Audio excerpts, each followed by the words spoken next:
So this video is going to look at using different media to create a base for our bug drawing.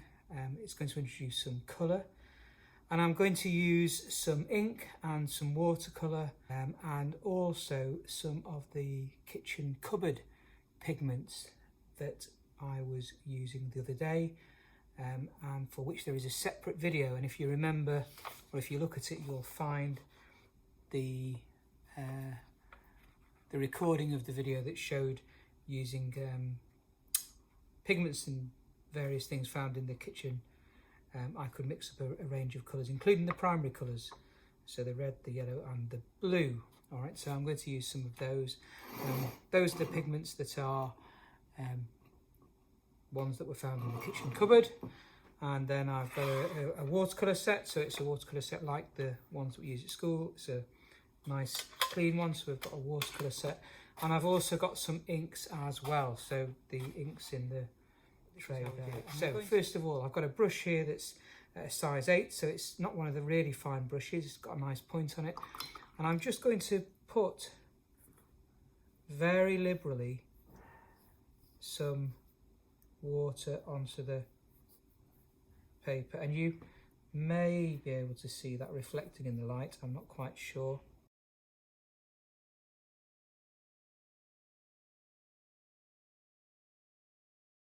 And then I'm going to get some ink. We're going to use ink to start off with.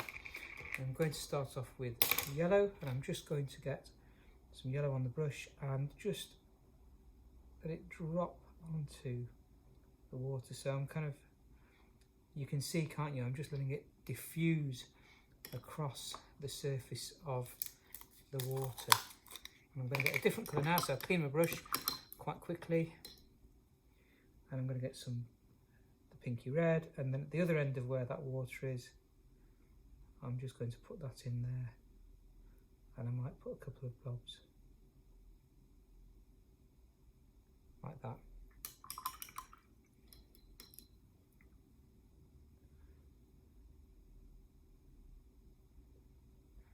And that's it. I'm not going to do any more than that.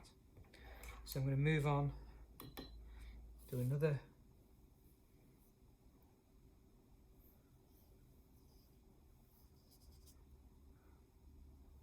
section. So I'm wetting another section, and I'm going to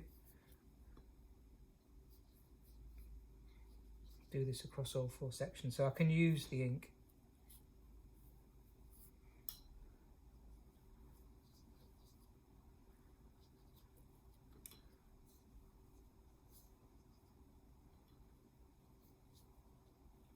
So you're really creating little pools of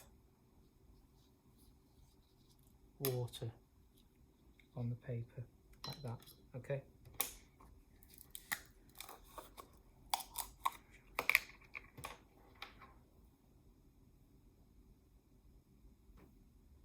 Wow, that's powerful, isn't it? So put that down there like that. Not really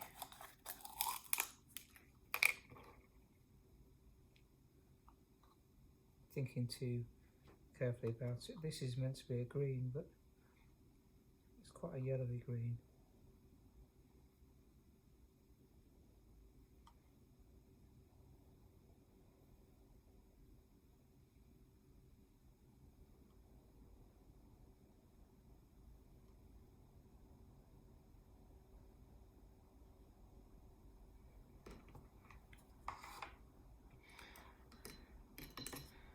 Bit of red.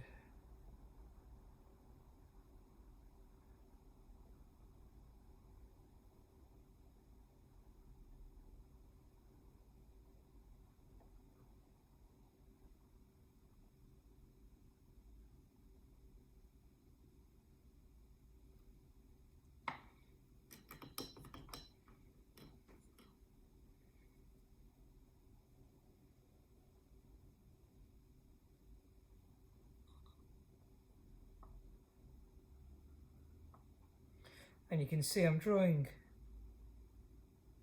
in a sense, through those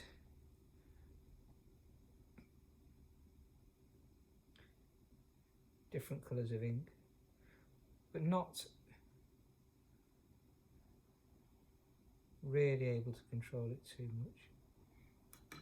So I'm just going to let that dry off. So that is done. Now, one thing I would just say is that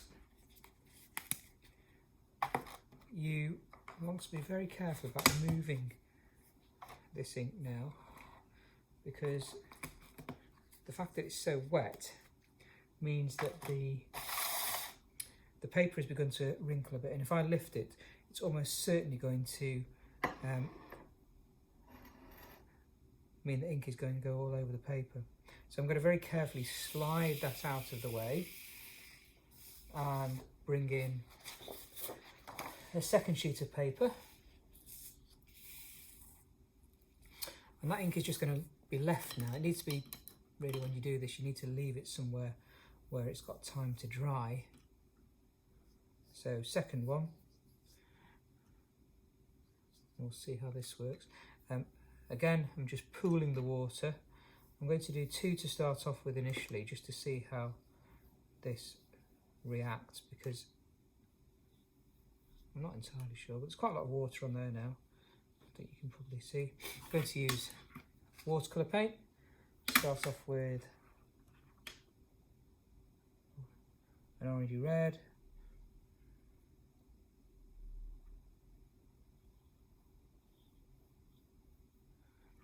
It's certainly paler than the ink, it's not as rich. Better blue in there. Oh, it's kind of gone, it's a greeny blue. I think I had green ink still on the brush. Let's clean that off. Let's go for a purple.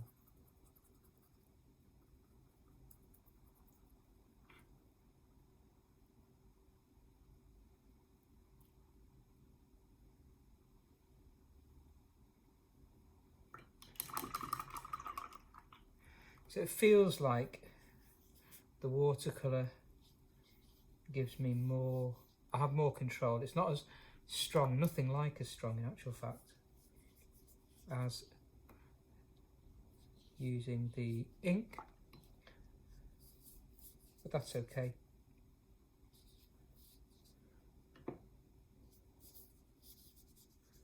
So the other 4 water spots on there now, and I'm just going to add whatever colours,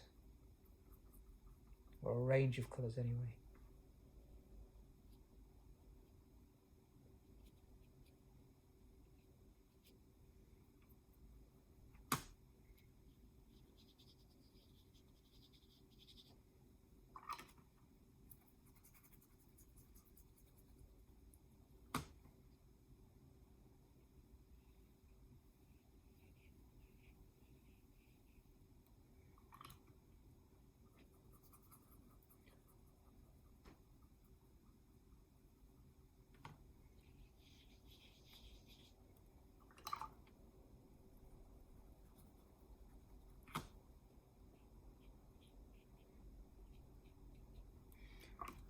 Oh, now that's actually quite strong. I've got a better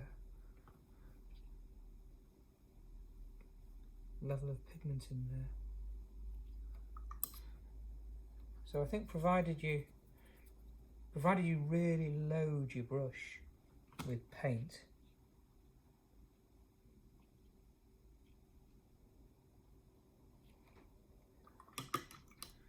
it's possible to get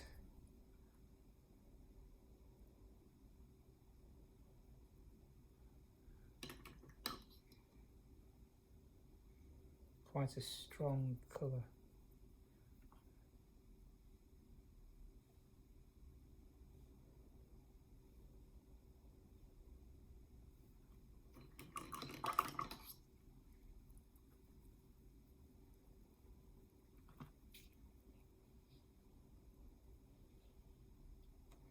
There we are. So again, lots of water on there, so the paper has kind of wrinkled a bit. So I'm going to move that very carefully out of the way.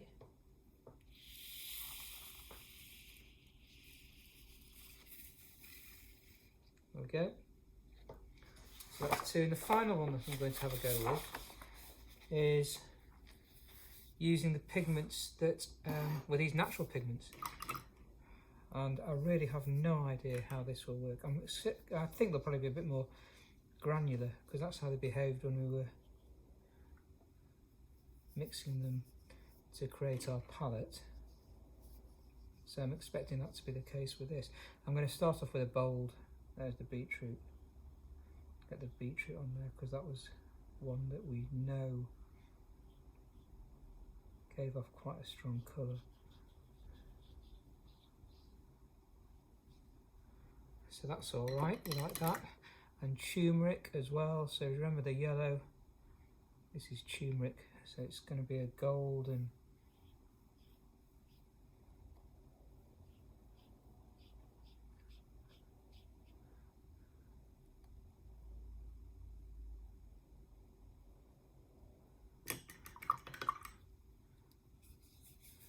Colour like that, that's all right.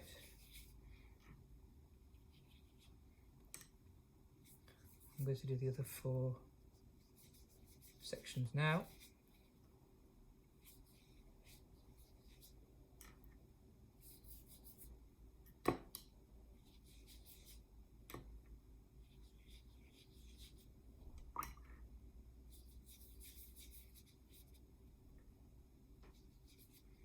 And now this will work. I'm quite sure this is the food colouring, so you'd expect this to work pretty well, and it does.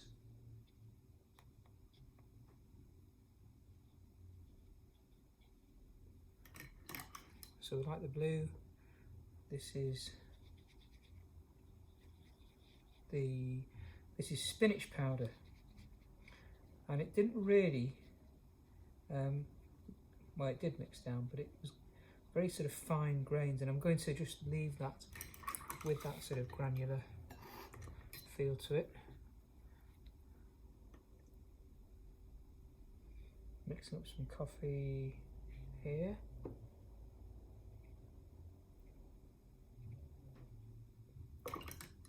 Let's go back to the beetroot, I think.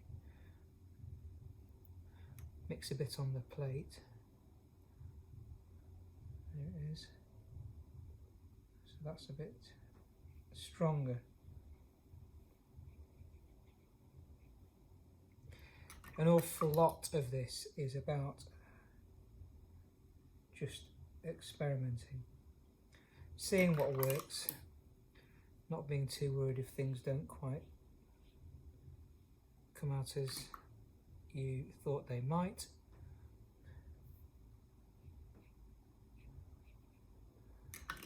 We're just having a bit of fun going through the process.